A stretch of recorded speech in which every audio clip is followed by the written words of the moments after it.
Welcome to the Macdownunder Podcast for all Australian Apple computer enthusiasts and collectors. Welcome to episode 29 of the Macdownunder Podcast. I'm Justin, and thanks to everyone for their comments, both in person down here at the Mac Museum and online for our recent episodes. It seems we had lots of fans of the ADB keyboards, which is probably not too surprising because peak Apple probably. Yes. And we did get a few votes for the USB keyboards, so there's some popular feedback there, but not enough really to convince me to do it right away. So we'll put that on the back burner and we'll do it later in the year.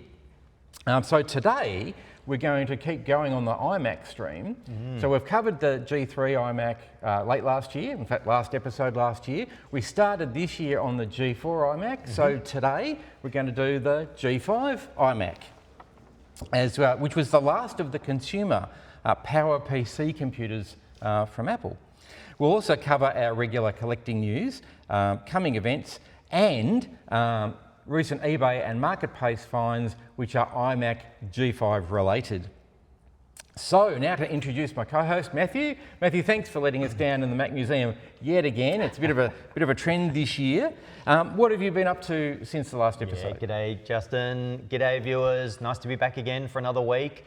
Since last episode, Mac Museum opened once again, and we had a few highlights. It was a good day down at the museum, warm one, but didn't deter people from coming down, which was great. So a few of the highlights that we had regular visitors, Julian and Ash, come down to show off a Raspberry Pi mini Mac, Micro Mac, I'd say. Yeah, which tiny, which they'd put together, 3D printed, bought the components and put together, which was very, very cool.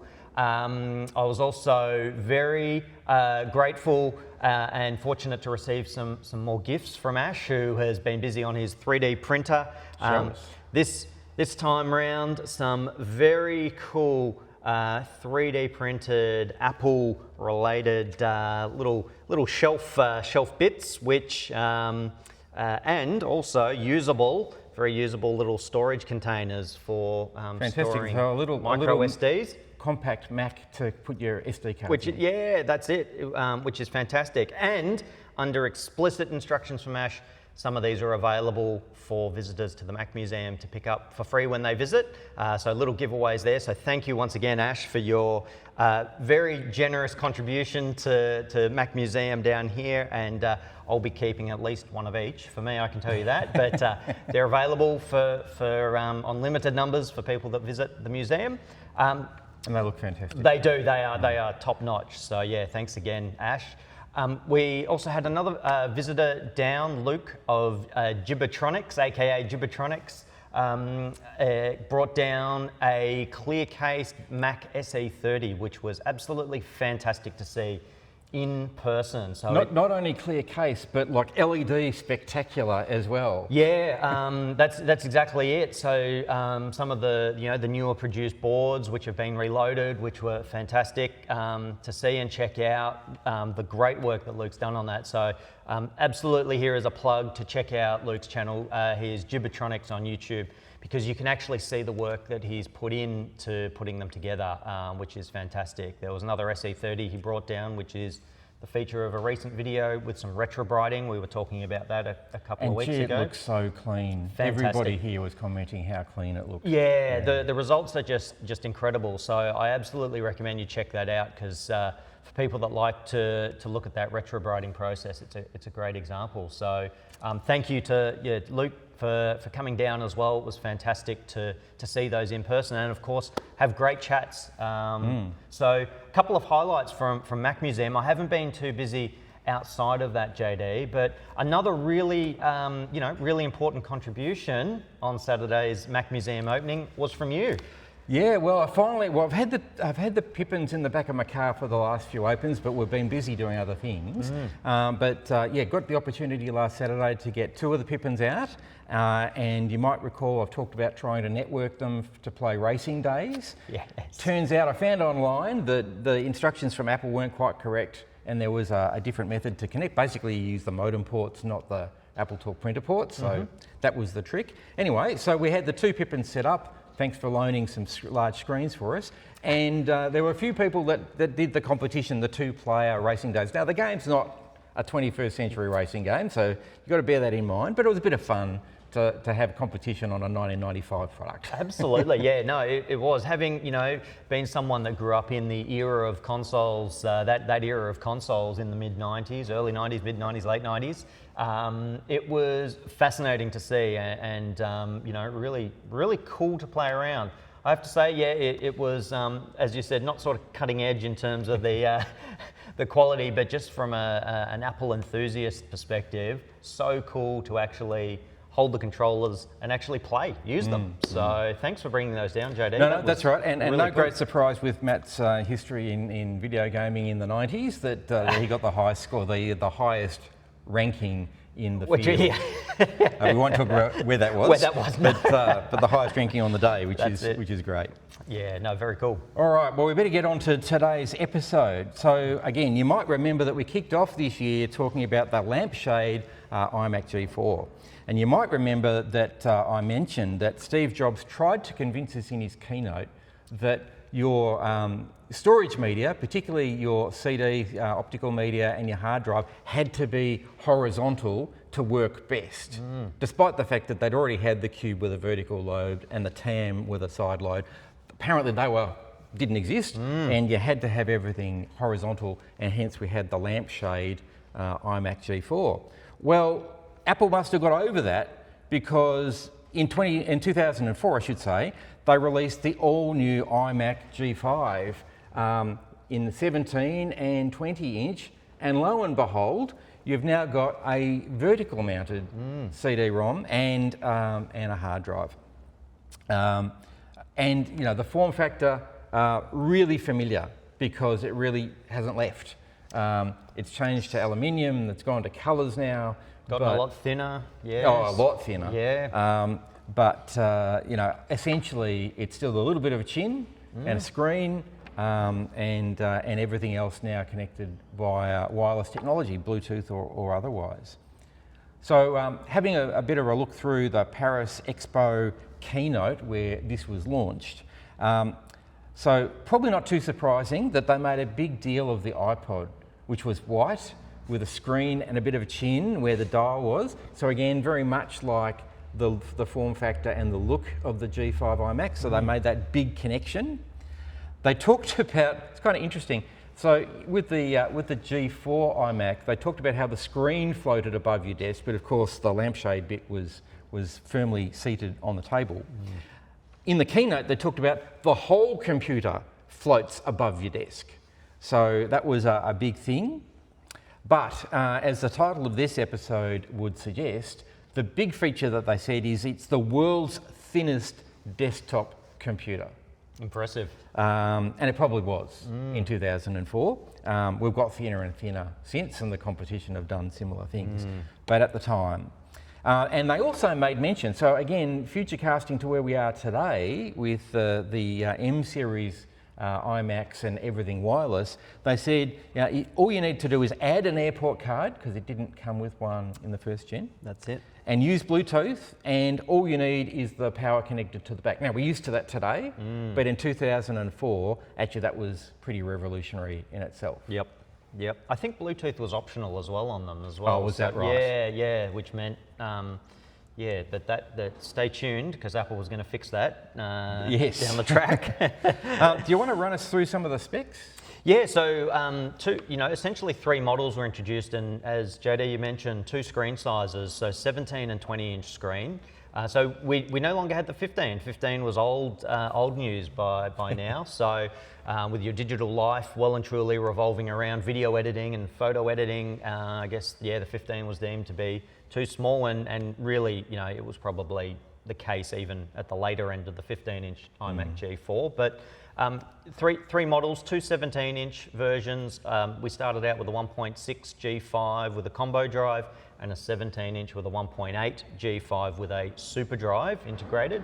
And then similar to that 17-inch model, there was a 20-inch variant as well. So the same as we've seen with all the iMacs, a very base model for education and budget purposes, and then the top-end machines for those that want them. More powerful. So I know keeping with Apple's strategy, I know back in the day was sort of good, better, and best were some of the terms used when you'd make the selection at the on the Apple Store, but the G5 integration was was big news here. Aside from the form factor changing, of course, as well, which was huge. Integrating the G5 into the consumer level desktop, which was only 14 months after it had debuted in the professional level Power Mac G5, so the gap had shortened significantly. And that played out a fair bit actually in not only the case design I'll talk about in a moment, but also in the reviews that I've seen online as well. Yep. So one of the things about the case design, apart from the fact that it was thin, and maybe the reason they had to make it thin was the G5 was known to be a pretty hot processor, and I mean thermally hot, like sizzling hot. Yep. And so again in the keynote they made a big deal about the fact that the case was designed around heat dissipation, so the big flat surfaces. There was a big heat sink on the processor itself. They introduced heat zones apparently into the case design. I don't know much about those, but I'll believe them. Yep. And each zone had its own fan, so there were 3 fans in there as well. Which interestingly, we know Steve wasn't a fan of fans. Boom boom. But in the keynote, which was actually given by somebody else, they made mention of we've got 3 quiet fans, and I wouldn't have thought under Steve Jobs' reign that was a selling feature. But anyway, it had those. The other thing is, and I haven't got a lot of experience, Matt probably does more than I do, but it only had 3 screws to remove to open the back. Yeah, three captured screws as well, so so you didn't lose them, but at the bottom, undo those, lift the back up, so it was incredibly easy to access as well, which was fantastic. Really easy to upgrade your memory, which was often done, because I think that was one of the criticism that it could have come with a bit more memory straight out the box, but that could easily be done through the 2 slots, compared with the G4, of course, which had the internal slot. The internal slot, the user accessible and the service accessible slot. But you could see those zones, you were describing there, JD, as well. So to work on it was great. It was really easy, and of course, if you wanted to add that Bluetooth and an airport module, you needed to open the case. So it was again one of those unusual things where Steve liked everything compact and inaccessible. So if it's broken, we'll fix it for you. But again, showing a little bit of the Steve Wozniak approach of let the users access inside and do their upgrades.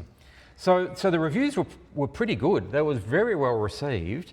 And again, speaking to that sort of 14-month gap between the professional Power Mac coming out and the iMac coming out, a lot of the reviews were saying you'd only get a Power Mac if you needed the extra expansion. Otherwise, you may as well get the iMac. It's just as fast. Yep. Even though it wasn't dual processor, they were saying it was just as fast. That might speak more to the software of the day, I suspect. There were a few complaints, and it's kind of interesting when you read the complaints sort of in hindsight. So still a bit of an issue, I guess, today is that the internal speakers are not as good as the Apple Pro speakers. Well, okay, they're smaller because they're underneath the lip of the machine, and the idea was that it'd bounce off the desk and provide the same sound quality to you, and that was mentioned in the keynote as well. So they're smaller speakers. They're probably never going to sound as good as, I think, what are they, 3-inch Apple Pro speakers. They were pretty nice speakers. So yeah, I'm not sure, yes, probably weren't as good, but given the design. That's right. You could probably still add external speakers if you wanted to. In fact, of course you could. The screen not being height adjustable. Well, yeah, okay, but well, if you're comparing it to the iMac G4, maybe. Yeah. But compared to anything else, it's about the same. It's a luxury that we'd come to enjoy with the iMac G4, but again, previously we didn't have that sort of flexibility that the iMac G4 offered. Arguably, we haven't since either, but yeah, it's you know, they gave us something and now they've taken it away. So of course, I guess it was going to get a little bit of criticism. And there was a bit of a downside to the 20-inch screen too with the iMac G4, because what I've only realised during the research for the iMac G5 is that they had to add weight to the dome to counterweight the 20-inch screen. So the 20-inch iMac was almost double the weight of the 15 because of the counterweight, specifically to manage the screen. So interesting. Whole range of reasons why you wouldn't want that adjustability, because there's consequences. Small amount of RAM we mentioned before. No front-facing ports, and again, okay, but neither did the G4 or the G3 iMac. Well, audio on the G3, but you know, no I/O, you know, well, no USB, no iPorts. What they were really complaining about. So, which is so an interesting, you know, interesting criticism. And as most collectors will know, the iMac G5s are pretty famous for having failed pretty early in their lives, usually around capacitor failures in the power supply. And I think the various sites that I've been reading online have been very kind, saying that they failed because of heat and the faulty power supply.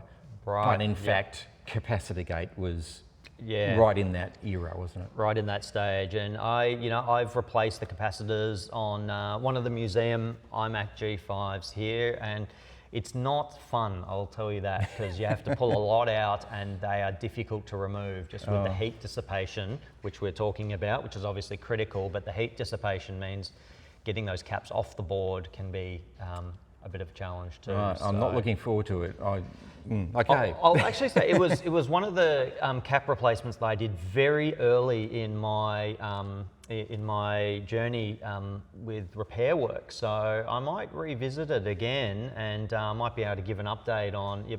Well, you can help me out. I've got a few of them I've got to do. They'll possibly need to be done. So my skills might have improved, and it might be a lot easier now. But yes, online told me they're not easy, so I concurred. But you agree? Yeah. Okay. So that's the initial release, and then in March 2005, which was about 6 months after the release of the a little bit longer. Version. It hung around. The first version hung around longer than the second version did. So. Well, that's true. Yeah.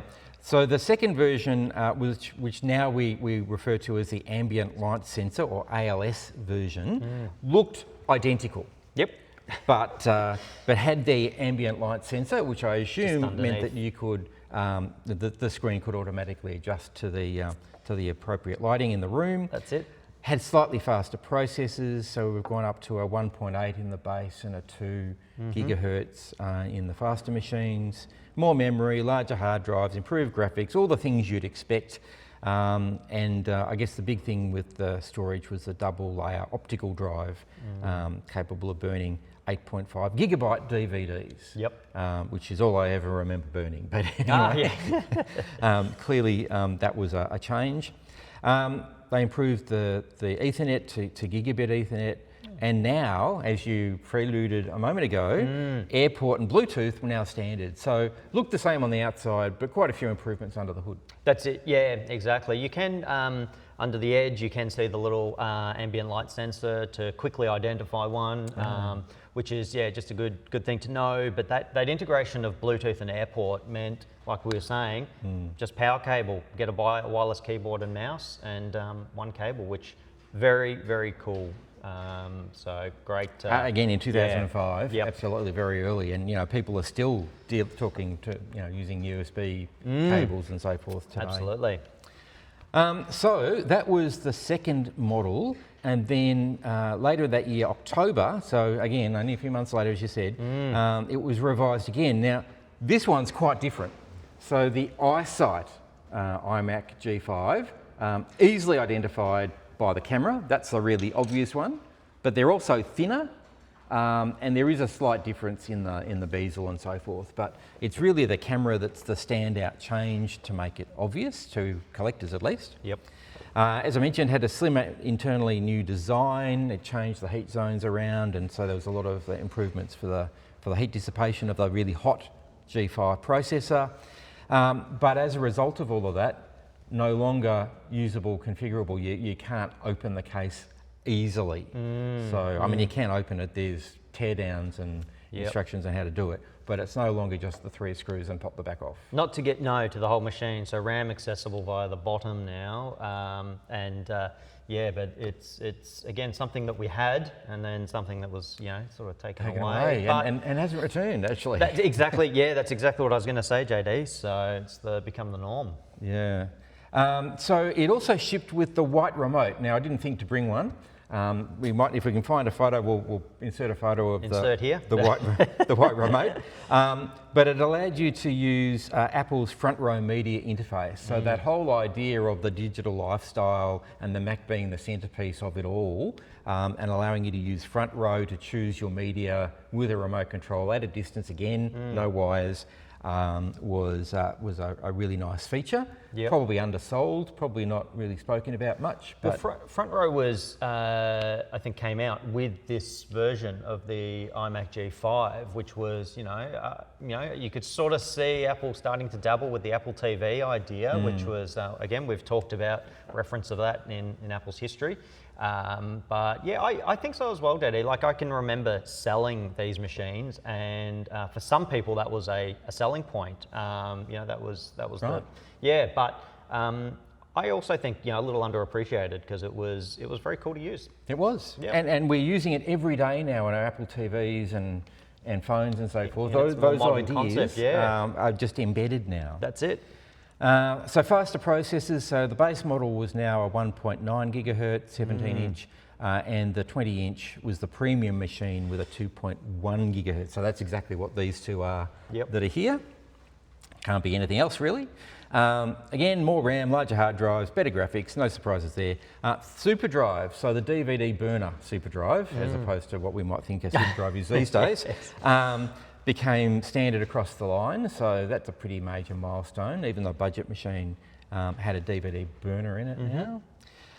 It included the Mighty Mouse. I love the Mighty Mouse. We did an episode obviously about mice, so go back, I'll put the link in the description. But it actually shipped with a Mighty Mouse, which I didn't realise until I did the research for this. And apparently it was the first Apple computer to use the PCI Express bus. And incorporating DDR2 SD-RAM, which basically meant that it followed some more industry standards of the day, which again is sort of unusual for Apple, although sometimes sort of leads a little bit. So that was the iSight GMac and iMac, and again it had the camera built in, which meant you didn't need to buy your separate iSight camera and stick it on the top. That's it. And pretty much from then on, all their laptops, all their desktops have included, and their monitors have included iSight or now FaceTime cameras. Same technology ever since. Yeah, as that transition to Intel was imminent now, that was the integration of the iSight is something that's come along with that. And I guess that's the sad demise of PowerPC and Apple, sort of led with the iMac. Of course, there was never a laptop with a G5 in it because of the heat issues, unless you wanted something the size of a 17-inch iMac as your laptop in order to do the thermal engineering. And of course, the iMac never got a dual or multi-processor model. That was reserved for the Power Mac, where they were liquid cooled in some cases, in order to keep them working. So sadly, the iMac, the G5 iMac at least, was discontinued in 2006 with that inevitable move to Intel. So, just again, in terms of timelines here, we had June 2005 where Apple made the announcement of the transition to Intel. So it was coming. It was coming. We knew it was coming. So these were released after that announcement. So if you just look at, again, being, in that period of time where people were making the decision, do I buy a new iMac, knowing that there's a G5 iMac, knowing Intel's around the corner? And these, it's noteworthy that these last model of iMac G5s with iSight were very short-lived, 3 months. So released October, and then January 2006 is when the Intel iMac was announced. So, and I guess, again, looking back and doing the reading over that era, I guess there's two things that stand out from what you've said with the imminent release of Intel and everyone knowing that, all these features that were built into the last G5 iMac. The camera, the RAM, the SuperDrive is standard, and the fact that these are actually a couple of $100 cheaper than the G4 predecessors as well. So they were really pushing to get the G5s out, so that clear the way for the Intels when they came. Yep, very interesting. All right, so have you got a iMac G5 in your collection? Would you like to have one? Well, we might be able to help you out later on in the show. What do you think of it? Do you still use it? Is it part of your retro challenge? I don't know. We'd love to hear about it if it is. So let us know down in the comments. And again, if you've got any suggestions for future episodes, we've got a big list, but we don't mind adding more and getting some great ideas. So let us know down in the comments. We'd love to hear from you. All right, on to recent news. And it seems to be news everywhere, the outcome of the R&R auctions in the US. So again, it's a bit of a sales bit, but we're just going to touch on a couple of the auctions that I think we spoke about a few weeks ago. In fact, it might have even been the first episode back this year. We talked about the auctions being open. Yep. So I've only really picked out 3 things to talk about. There's hundreds of things there to go and have a look at. The link's down in the description if you want to do that. Yep. But the first one here is a cheque. And it's a cheque that was originally for $500. Now, admittedly, it's got both Steve Wozniak and Steve Jobs' signatures on it, so that's worth a bit. Yep. So this cheque sold for $2,409,886, I should say, American dollars. Yeah, unreal. For a relatively small piece of paper. In Australian terms, that's around $3.5 million Australian dollars. Far out. For a cheque That you can't cash. Incredible. That's an insane result. I think about that in the context of, for $3.5 million, what could I do with Mac Museum? Oh yeah. Or I could keep the existing Mac Museum and just have bought that check for everyone to see when they come in. So that's... And nothing else. And nothing else. That's the attraction. That's it. Huge money.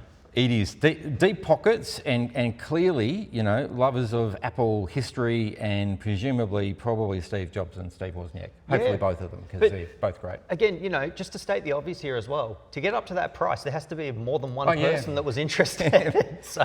Well, I do notice this is one of the stings with R&R. They talk about, here's what the last bid was, and the next one has to be bigger than this, and the gap gets bigger. Yeah. So I don't know, but I would suggest to you the previous bid was probably not close to that $2.5 million. It was probably in the ones, but even that is amazing. Still huge.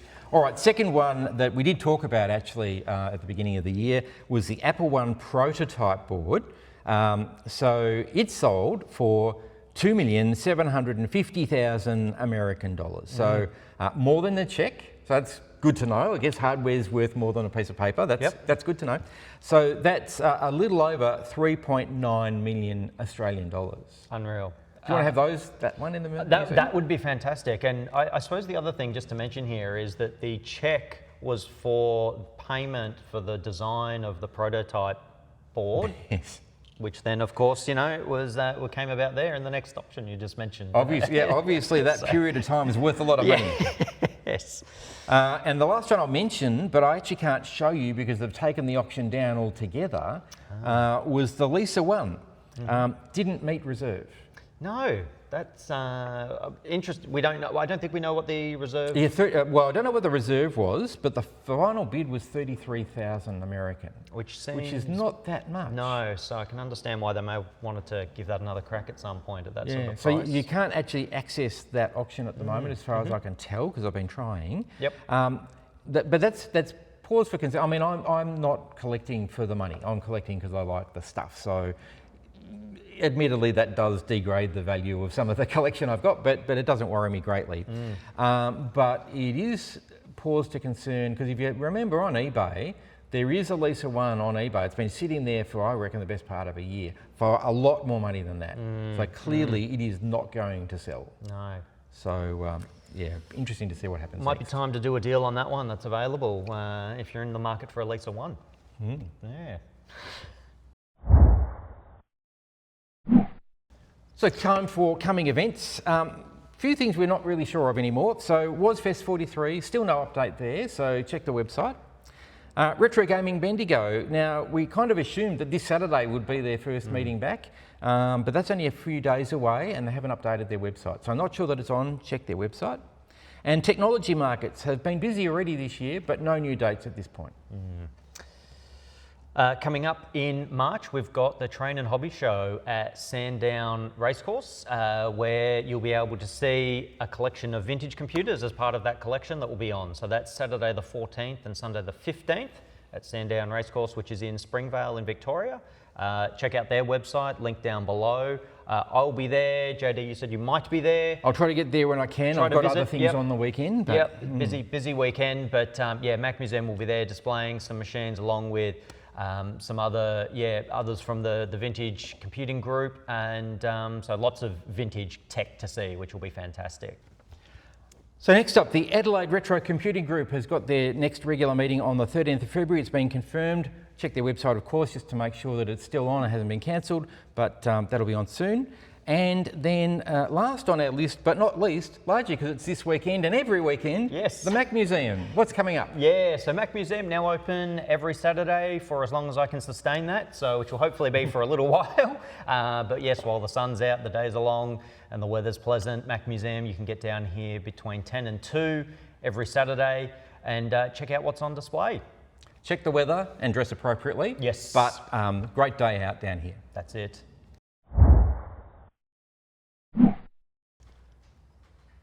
Time for the for sale section now, and this week, as I mentioned at the beginning, looking for all things iMac G5, and I'm amazed at the number of sellers that, I don't know whether they don't know the difference or misrepresenting, but they're calling their Intel Max G5s or their G5 Max Intels. There's lots of confusion out there, so I've included one of those just as an example. But first up, we've got this, what looks to be a 17-inch, I think, iMac G5 in working order in Sydney for $100. Looks pretty good. It's working, it looks in reasonable condition, yeah. So $100 gets you an iMac G5. Next up, again in New South Wales, this one says it's an iMac 17-inch Intel Core 2 Duo. But is it? Because when you look at the back panel, it's clearly the back panel of a G5 iMac with the vertical ports, which only occurred in the G5, and of course it doesn't have an eyesight camera. So all the telltale marks, this is actually a G5 iMac. Yep. So I'm not quite sure what's going on there. But again, $100 from New South Wales. If you're interested, maybe reach out, have a chat to the seller and check the details with them. But it'd be really surprising if it's a genuine photo that they've put an Intel board in and somehow reoriented the ports and disabled the eyesight and all the things you would have to do. I don't know why you'd do that. I don't even know what the port orientation was of prototype boards. So yeah, I would say probably more likely a G5. So yeah, cheap iMac if you want one, just have a chat to the seller first. Next up, we've got the iMac G5 CD-ROM installation system, multiple discs. This one's from Victoria on eBay for $99. Handy to have if you collect those sorts of things. And bringing it back to factory original, which I like to do. Next up, another iMac G5. This one's in South Australia and getting cheaper. This one's $80 and complete with a keyboard and mouse, not the original ones by the looks of things, but still not a bad deal. A very good deal. Next up, for those that are on a bit of a collecting budget, from New South Wales, we've got the iMac G5 user guide and setup troubleshooting instructions. So if you need your user guide, here's an opportunity. At the moment it's $29.85, so it's a very interesting number. But best offer. Yeah. Buy it now or next offer in New South Wales. Yep. And last up, friend of the show over at Applebits, Nick at Applebits, has got a whole range of things on his website. But he does have the brochures for the iMac G5 and at a beautiful $7.82. So extremely affordable. Yes. And again, if you're into collecting the paraphernalia around these machines, then the brochures, they're in great condition. Nick's always showing off the brochures and posters he's got, and they're always in good nick. Absolutely, yeah, that's it. Right, so that's the wrap on the iMac G5 episode number 29. Matt, any final thoughts about the G5 iMac? It's one of those machines that is also, close to my heart, JD, because I didn't mention this earlier, but it's one that I actually owned from you, which was a very, very generous Christmas gift that I received from Mum and Dad back in the day. Wow. Yeah, which was superb. So I think they're a fantastic machine. What they were at the time was just incredible as well for the package that you got at the price point. So yeah, I think they're great. I was also going to say, maybe we should talk about this a little bit more on future episodes, but the collectability of them as well, I think as we've sort of seen on some of those sale listings, is that I'm finding they're starting to creep up a little bit. Yes, well what I didn't mention, and it's a very good point, when I checked eBay, they were multiple hundreds of dollars for the same machine. So the ones we've put in here are good finds. In fact, there was one I mentioned off air. There's one that I had prepped to use for sale, $20. Wow. For one of these. I think it was a 17-inch iMac, but it sold, no surprise. It sold within a day of me finding it. Now I don't need one. One of these is mine, but there are some bargains. But as you say, the prices are starting to go up. So the sweet spot's now. Yes, that's exactly right. So grab it while you can. As you said, JD, the fastest, PowerPC consumer Mac that was done, and the last one, of course. So yeah, a bit more than final thoughts there, JD. Some extra tidbits to add in, but in fact, that's an interesting thought, because next is the Intel series, and last year when we started the podcast, we sort of said Intel was the ceiling, and there's all sorts of indications why I think now, 20 years on, this year, it's maybe time to start talking about Intel. Maybe not next week, but it might be time to start doing that. Interesting milestone we reached there, anniversary. Yeah, wow. So now Matt's not available next week. He's got some work to do, sadly, so he can't be gallivanting around with us on podcasts. But we've got a special guest co-host lined up, and they're doing some really interesting background work on a subject I think particularly Apple II collectors and early Mac collectors will find really interesting. In fact, he and I, well, I've given a bit of a away, but they and I have been talking a fair bit about some of the improvements they've made to their classic Apple computers to be able to continue using them in the contemporary era. So stay tuned, that's next week. So I'll be back next week with, again, a special co-host. So like and subscribe to this episode and the channel so you don't miss out on any of our future episodes. And don't forget to come down to the Mac Museum this Saturday, any Saturday for the moment, from 10 until 2. I'll be here, most of them, probably not all of them, I don't think, but Matt will certainly be here. I'll be here for all of them. That's it. So it'd be good to see you down here. So until then, take care and see you soon. Thanks for watching. Thank you for joining the Macdownunder Podcast. Don't forget to like and subscribe, and we'll see you again soon.